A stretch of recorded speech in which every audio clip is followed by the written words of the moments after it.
Eh bien bonjour les amis, bonjour, bienvenue dans ce live qui va traiter aujourd'hui les accords limitants que l'on passe avec soi-même, que l'on a passé avec soi-même durant toute notre vie.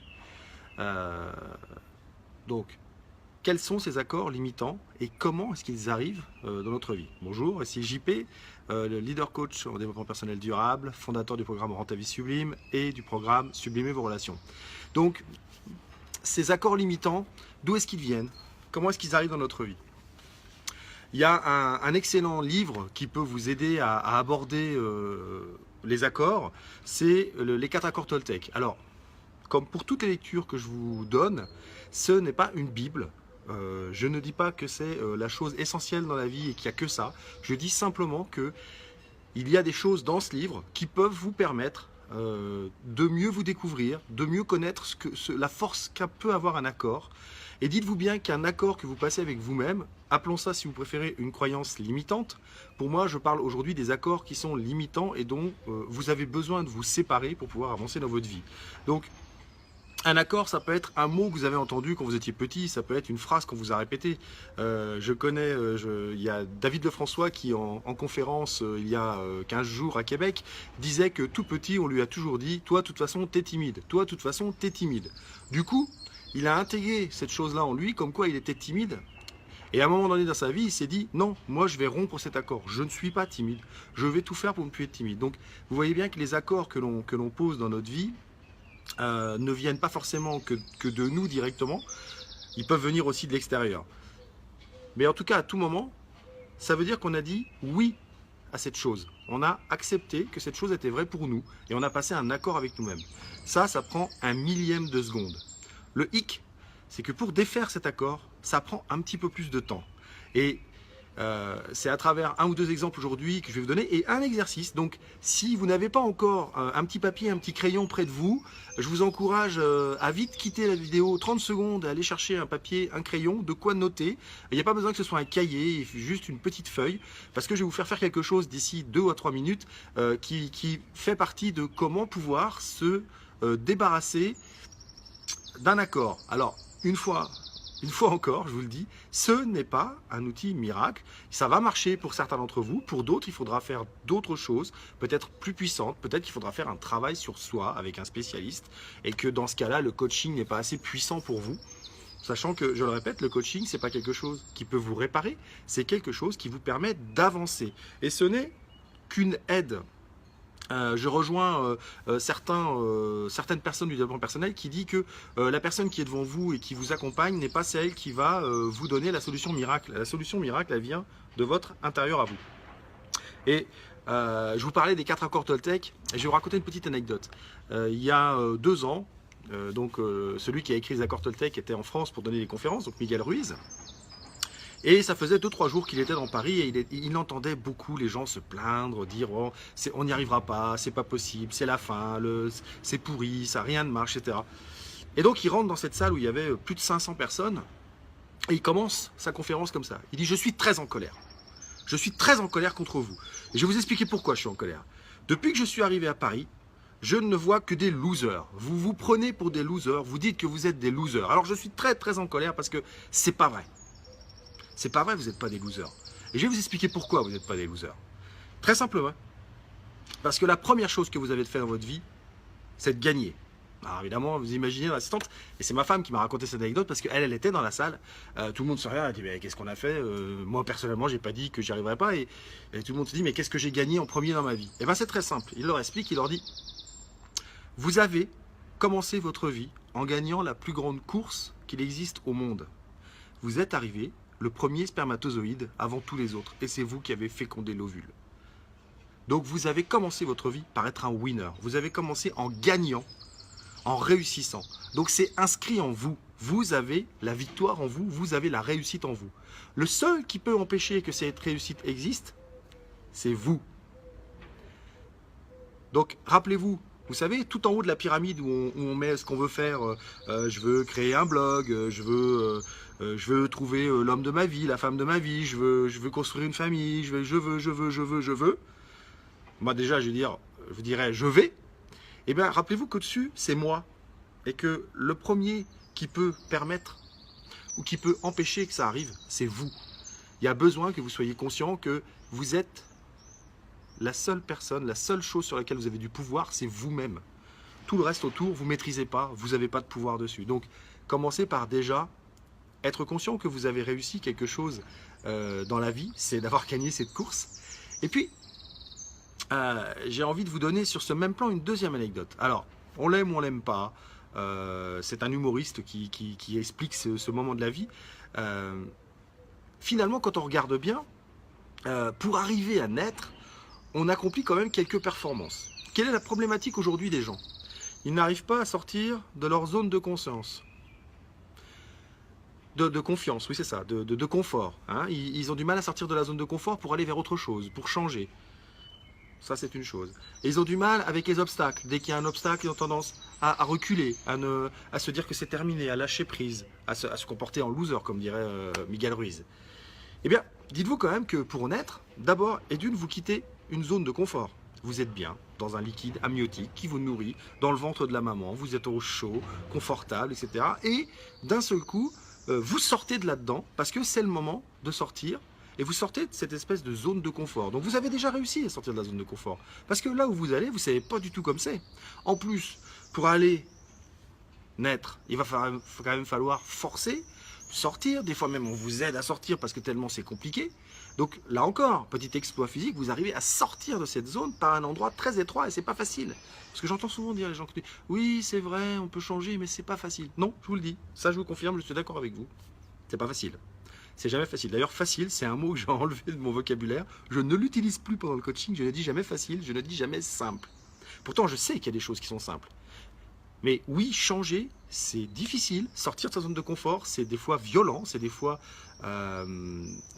heurtant.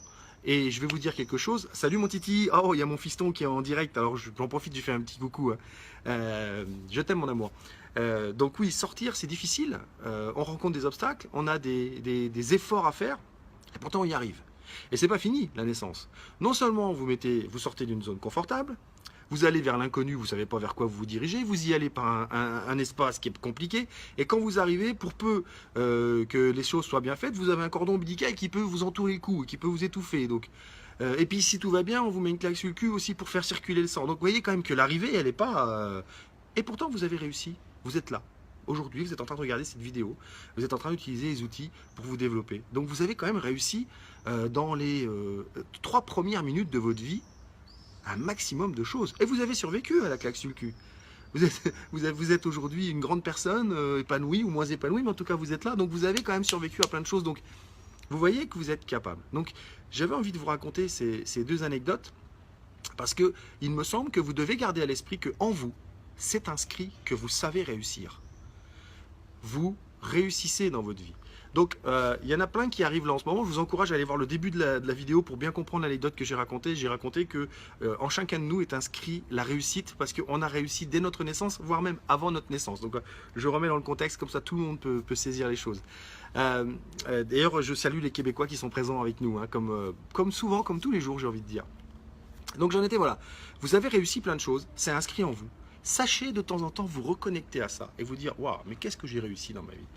Ah ouais, mais j'ai quand même ça. Et puis, ouais, mais on n'avait pas beaucoup d'argent à la maison, mais on a quand même été heureux, on a quand même réussi des choses, on allait en pique-nique. Rappelez-vous tout ce qui vient.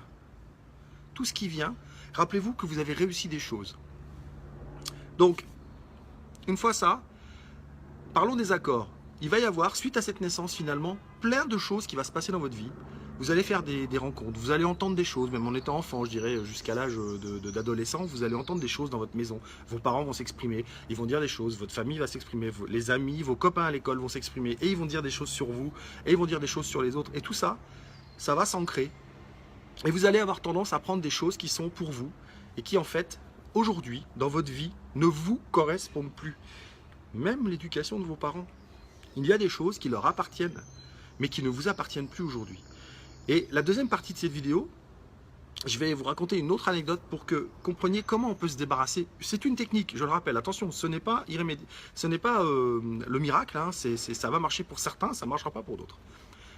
Donc je fais une séance avec une cliente et je lui dis, voilà, écoute, tu vas m'écrire pour la prochaine fois Enfin non, tu vas réfléchir entre nos deux séances à tous les accords que tu as passés avec toi-même qui te limitent.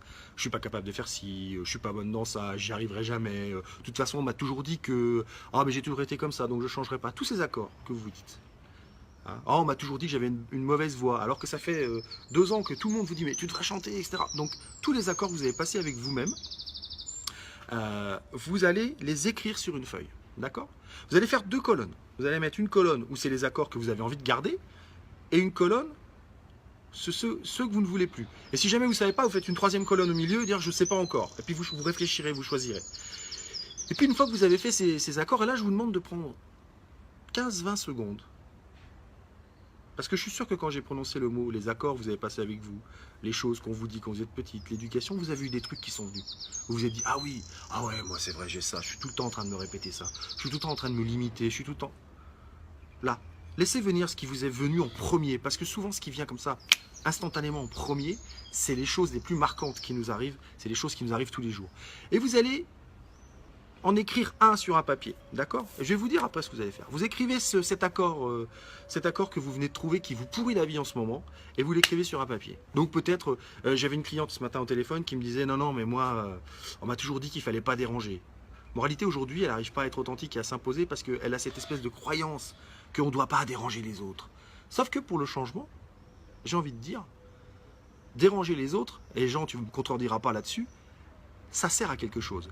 Ça sert peut-être pas à les faire changer, mais ça sert à déclencher quelque chose en eux, une réflexion, où ils peuvent arriver à se dire, et si c'était pas faux ce qu'il dit, et si c'était vrai? Qu'est-ce que ça me coûte d'aller voir un petit peu ce que ça donnerait si j'habitais ma culotte, comme dit bien souvent? Qu'est-ce que ça changerait dans ma vie si j'allais voir cette possibilité-là de faire comme ça? Donc, maintenant que vous avez réfléchi un peu à vos accords, vous allez en écrire un sur un papier. Pour ceux qui n'ont pas de papier, vous le ferez après, c'est pas grave. Et je vous raconte l'anecdote. Donc ma cliente, elle rentre chez elle, elle fait sa liste. Donc je lui dis, voilà, c'est pour dans 15 jours, fais ça tranquillement, c'est pour toi, il n'y a pas d'obligation. Si tu ne le fais pas, on discutera pourquoi tu ne l'as pas fait. Je fais toujours ça avec mes clients. Et donc elle fait son truc. Et je reçois un texto, je ne sais pas, 3 heures après, un texto d'un évier avec des bouts de papier brûlés. Alors, je me dis, tiens, qu'est-ce que c'est? Et elle me met fièrement en dessous. Waouh, JP, c'est super, je viens de rentrer chez moi, j'ai écrit 5 accords que je voulais plus, 5 croyances, 5 accords, hein, c'est comme vous voulez, que je voulais plus avoir dans ma vie. Je les ai brûlés, tu peux même pas imaginer dans quel état je suis, je me sens bien, j'ai appelé quelqu'un que je n'avais pas appelé depuis des années, c'était incroyable. Je dis, c'est pas la même personne que j'avais 3 heures avant, quoi. Et tout simplement, vous savez ce qu'elle a fait? Alors vous allez le faire. Pour ceux qui ont tout le matériel avec eux, vous allez faire la première partie. Vous allez écrire un accord sur un papier comme ça. D'accord? Vous le ferez ce soir, vous le ferez tout à l'heure. Un accord. Donc, moi j'ai marqué, je laisse les autres me dicter la conduite, ma conduite. D'accord? Je ne veux plus de ça. Je ne veux plus que les autres me dictent ma conduite. J'écris ça sur un papier. Et très symboliquement, on se munit d'un petit bol, comme ça, ou d'autres choses. Hein? Et c'est pas un cours de cuisine hein, pour ceux qui arrivent, c'est vraiment un cours de coaching. C'est vraiment un coaching, d'accord? Donc, là, le papier, et vous allez... Alors, je ne suis pas Serge Gainsbourg, je ne brûle pas les billets de 500 francs. Et vous allez mettre le feu à ce papier. Alors, faites pas ça sur votre... voilà. Et vous voyez, des fois, les accords sont durs à rompre. Le papier s'éteint. Voilà. Et vous allez le brûler. Voilà. Jusqu'à temps qu'il brûle. Vous le mettez dans ce récipient et vous laissez le papier brûler. Pourquoi je vous dis ça? Pourquoi je vous montre ça? Parce qu'en fait, c'est symbolique. Symboliquement, vous faites disparaître, vous voyez, ça il brûle vraiment. Hein. Au revoir les accords limitants. Symboliquement, vous faites partir en fumée une croyance. Alors, faites ça que si vous y croyez, si vous avez vraiment envie de vous débarrasser de cette croyance. Si vous faites ça pour le fun, c'est pas la peine. Vous voyez, donc on est arrivé presque au bout. Donc, déjà, je ne demandais pas beaucoup l'avis aux autres, donc je pense que là, maintenant, c'est fini. Alors, vous pouvez faire soit le brûler, un briquet, des allumettes, un petit bol, soit vous pouvez aussi l'enterrer. Vous voyez, il y a un jardin derrière moi, j'aurais pu décider d'aller l'enterrer au fond et de me dire, je ne veux plus de ce truc-là. Soit vous pouvez le mettre à la poubelle. Je ne veux plus de ce truc-là. Donc, choisissez les accords, écrivez-les sur un papier, enterrez-les, brûlez-les, jetez-les à la poubelle. Décidez aujourd'hui de ne plus laisser cet accord guider votre vie. Reprenez le pouvoir et décidez pour vous de votre vie. Passez des accords avec vous-même qui sont à votre service et qui vont vous servir à atteindre votre but dans la vie, à vous épanouir, à aller au-delà de vos rêves, à aller jusqu'à vos rêves, au-delà de vos rêves, etc. Donc, Vous vous rappelez, si vous voulez plus de vidéos, plus de conseils, vous abonnez à ma chaîne YouTube. Vous pouvez aussi vous abonner, c'est pas vous pouvez, abonnez-vous à ma chaîne, à ma page Rends ta vie sublime en cliquant sur le bouton j'aime. Si ça vous sert, toutes ces vidéos, partagez-les, mettez des commentaires dessus en disant « Waouh, je viens de voir cette vidéo, c'est super, ça m'a permis de faire ça. Je sais qu'on a Ourida qui a fait quelque chose de génial. Elle a participé à une des vidéos, vous verrez. Et je vais le dire parce que c'est génial ce qu'elle a fait. Ourida, elle avait un voile sur sa photo et elle a posté une photo 2 jours après une vidéo qu'elle a regardée en live en mettant voilà, aujourd'hui j'enlève le voile. Vous vous rendez compte, quand on connaît la puissance de ce symbole, c'est un geste énorme, ça paraît pas comme ça. C'est un geste énorme et je te félicite Ourida, je ne sais pas si tu regardes cette vidéo, peut-être tu la regarderas, je te félicite. Je dis waouh, ça c'est de l'action, ça c'est de la prise en main et je vous encourage tous à suivre cet exemple et à prendre votre vie en main.